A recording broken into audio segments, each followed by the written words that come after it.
The first step to learning how to scaffold your lessons is understanding what scaffolding is.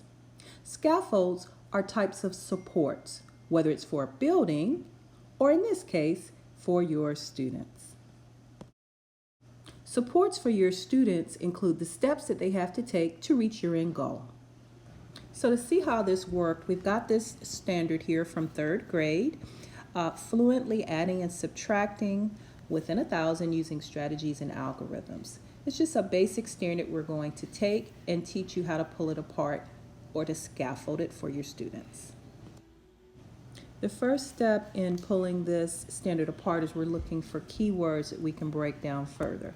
So we're starting with fluently add and subtract, and we're coming up with a goal that we could use for that particular part of the standard. In this case, we're looking at maybe adding 2 digits without carrying. That might be a first step that we want to use for learning to do that. The next step might be adding 2 to 3 digits with carrying. So each step in that process is getting a little bit more complicated. All right, so now we are ready to break down this standard into a third area. And we are ready to subtract 2 3-digit numbers maybe. And we want the kids to be able to do that maybe without borrowing. So that's our third sub-goal. We also want the kids, as an additional step, to be able to subtract 2 3-digit numbers, this time with borrowing.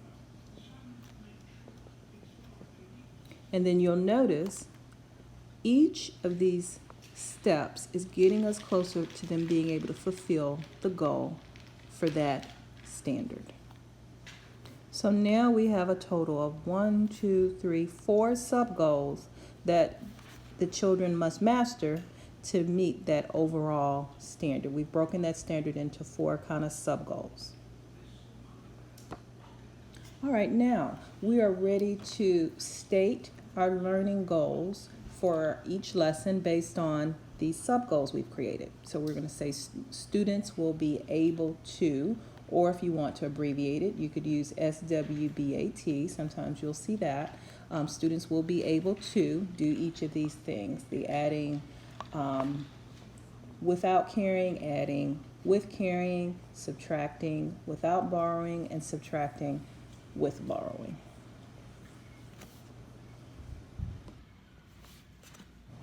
Thanks to scaffolding, we've identified each little step that the kids need to take to meet that end goal of meeting that standard.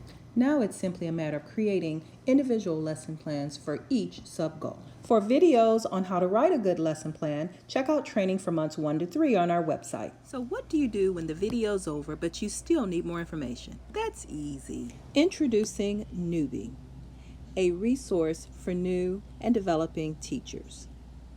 This is the book that I wish that I had during my first few years in the classroom, and it's jam-packed with all of the information that people won't tell you, but that you need to know.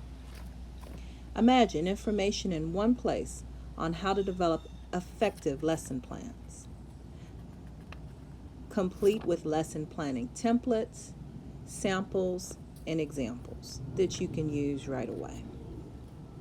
But not only that, Newbie also has information on specific behavior management strategies that you can put into place right away.